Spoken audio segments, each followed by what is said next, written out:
Hello students, welcome back to my class. Today we are going to study one of the prominent American poets of 20th century, Langston Hughes. Langston Hughes, who was one of the leaders of Harlem Renaissance during the 1920s, has written many poems, and at the same time he was also a novelist, playwright, social activist, and to some extent also he wrote in the contemporary newspapers. So he was a person of different qualities, different talents, and which he justified. But his poetry stands out as the most intense and representative literature of Hughes. He wrote many poems about the rivers. The Negro speaks of the rivers, about the Harlem Renaissance itself in a poem, Harlem. And he wrote about his father, the black people, their struggles, their life, about other things also.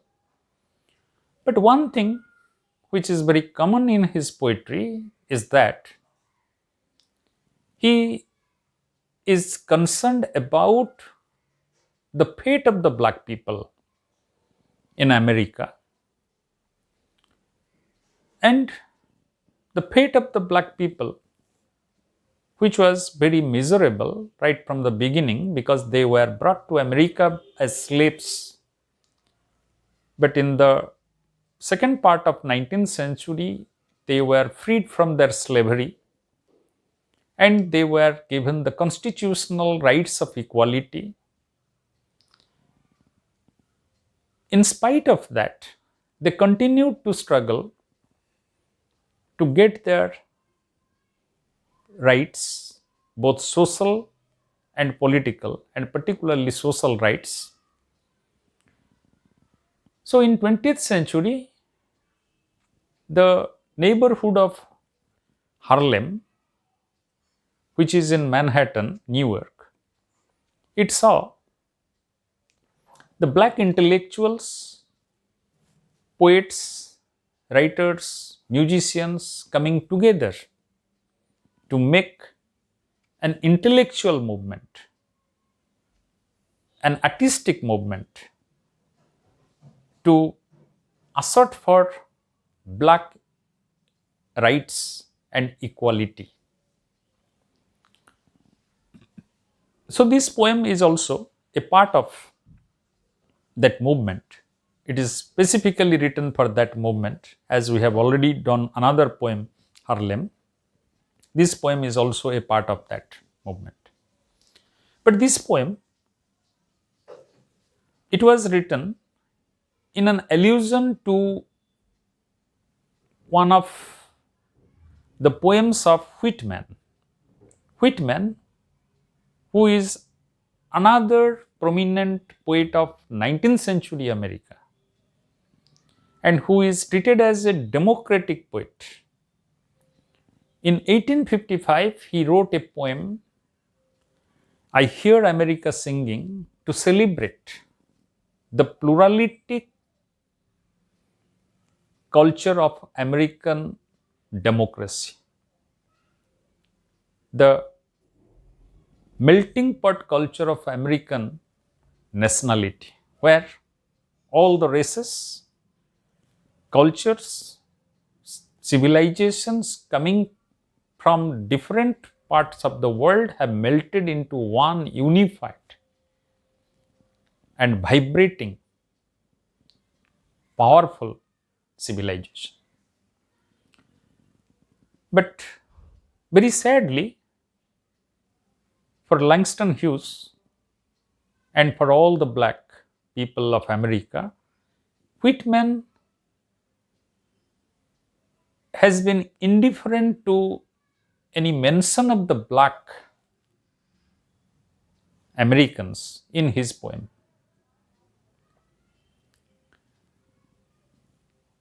His indifference or the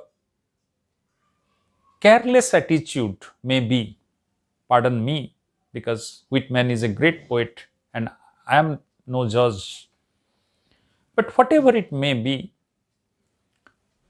Langston Hughes wanted to write about the inclusion of the black people in the American identity. So he wrote this poem in 1926, I Too. So I Too is a poem where the black identity is asserting itself, is trying to find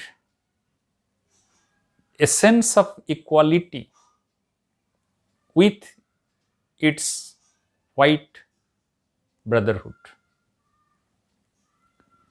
It is a poem where the black is trying to vent out the agony of being discriminated, not through violent manner, but in a very constructive and suggestive manner. So Langston Hughes, who writes poems in blank verse, because as a poet of immense intensity of emotion and passion, he finds the blank verse very suitable to do justice to his purpose. So here also he writes in two distinct and separate lines at the beginning and the end of the poem, and three stanzas of different sizes. The first line, I too sing America. So this is a direct allusion to I hear America singing, where the black is ignored. So he is trying to be a part of the American identity, to be the part of the American dream, to be the part of the American civilization, to be the part of the American nationality. I too sing America. I am not separate from America. I am very much a part of the America. I am the darker brother. But who I am the darker brother. When America is singing, when the whites are singing, I am also singing. I am the darker brother is also singing of America. I am also a part of you. I am also a part of the chorus of this nationality. They send me to eat in the kitchen when company comes. Then by using metaphors, kitchen as a metaphor of othering or segregating the inferior people, they cannot be part of our dining table. And particularly when we are visited by the friends and the visitors, the company. So when company comes, they send me to eat in the kitchen. When they represent America in the whole world, they don't consider me, they don't show me. They keep me in hiding. They hide me in the backyard. They don't want to give their identity as a part of the black and white congregation, the black and white unity. Rather, they want to represent themselves as white. So they send me to eat in the kitchen. But I laugh. But I laugh. I don't cry. I don't cry for their mistreatment. I don't cry for their discrimination. I don't cry for their segregation. I should not cry. I need not cry. I laugh. Why I laugh? Because I know my worth. I know my history. I know how I have been an integral part of this nation from the very beginning.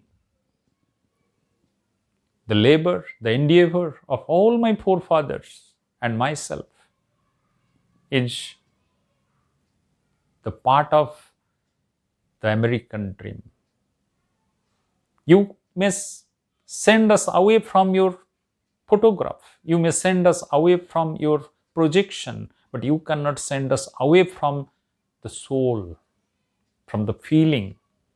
So I laugh. I laugh at your stupidity. That how can you deny the history? How can you deny the very existence, the soul, where I am very much a part? Without me, America is not moving only by you. I am also a part of its movement.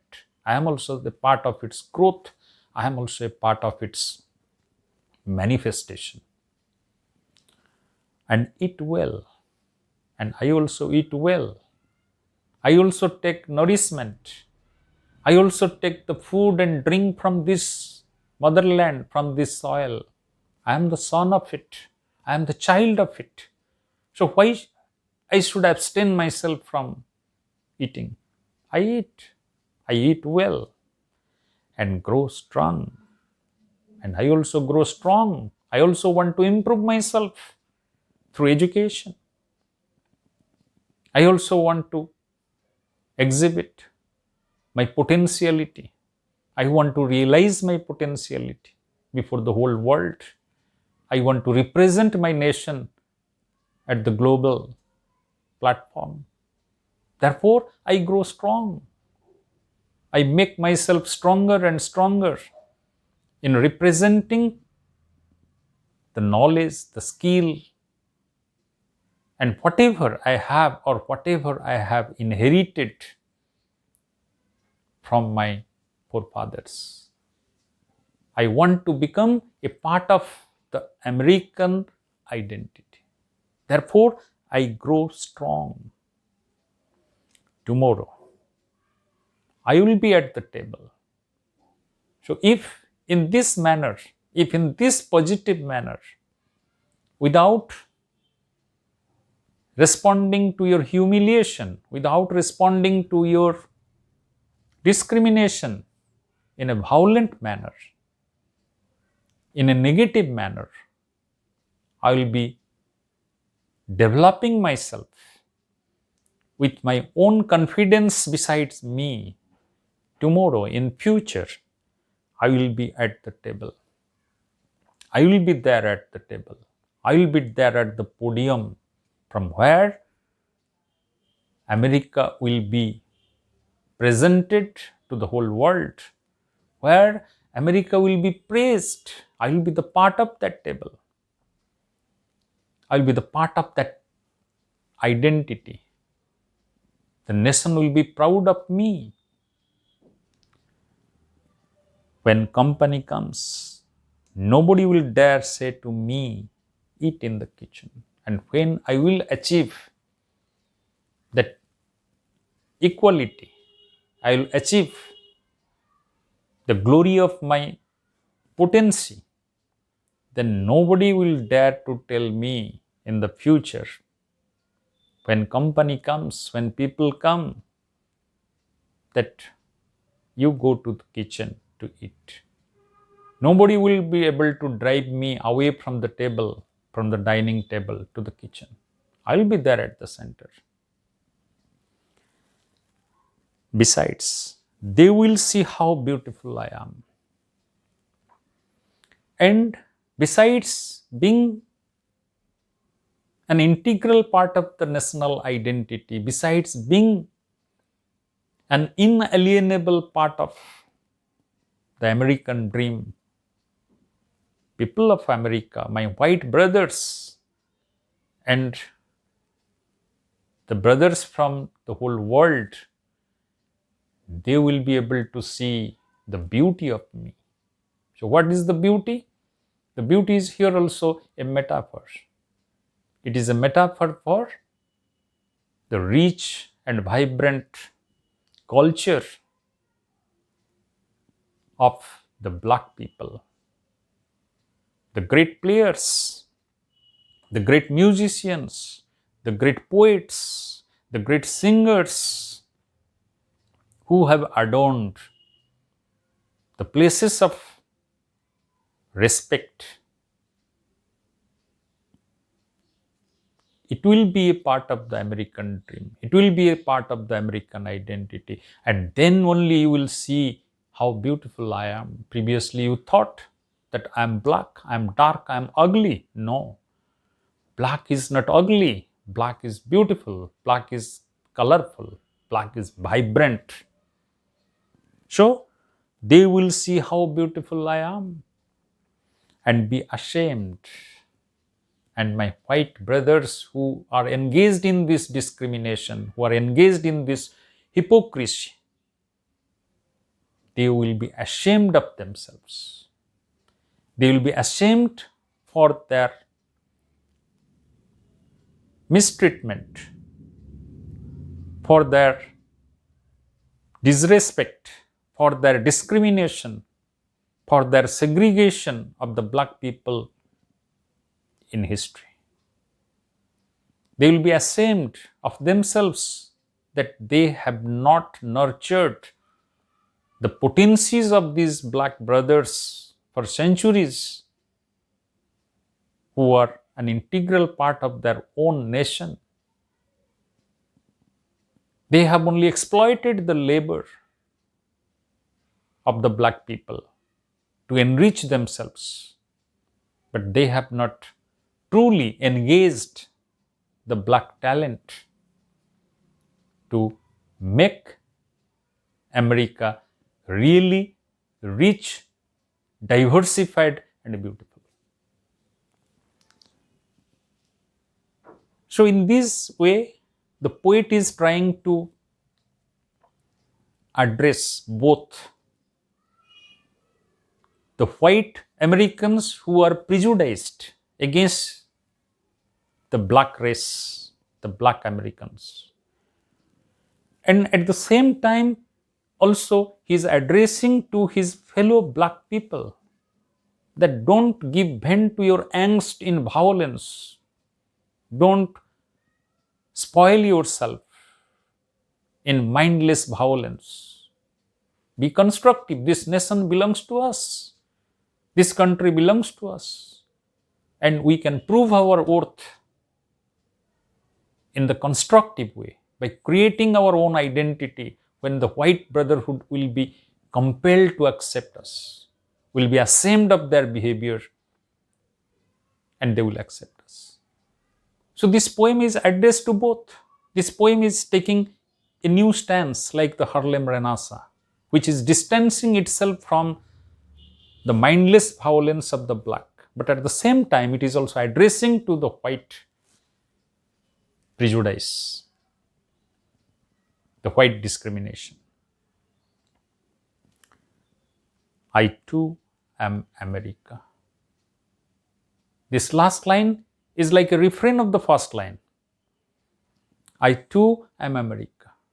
I am also America. You can't take me out of the identity of America. You can't take me out of the spirit of America, because I am very much a part of it from the beginning. Through my physical labor, through my endeavor, I have contributed to the development of this nation as a rich and powerful nation. And not only rich and powerful, but also a nation of diversity, diversified talents. The black music, the black literature has very much developed and enriched the American culture, American literature. Nobody can deny that. Therefore, I too am America. I am also America. I am very much a part of it. You can never wish me away. Even if for hundreds of years you will be segregating me, discriminating against me, but you can't deny me ultimately the identity. I am the identity. Though sadly, even in this present time, the Black Life Matter is continuing, but this poem or the poems of Langston Hughes is they are going a long way in addressing this problem from both the ends, from both the sides. This is a beautiful poem from Langston Hughes that neither exhibits the spirit of rebellion nor of dejection. Rather, it is a poem of celebration, celebration of the self, celebration of the black existence, and also is a poem of belongingness. It is the black right, the black aspiration, the black hope to belong to the American nation, the American dream, the American culture. It is one of the best poems of Langston Hughes and American literature. Thank you.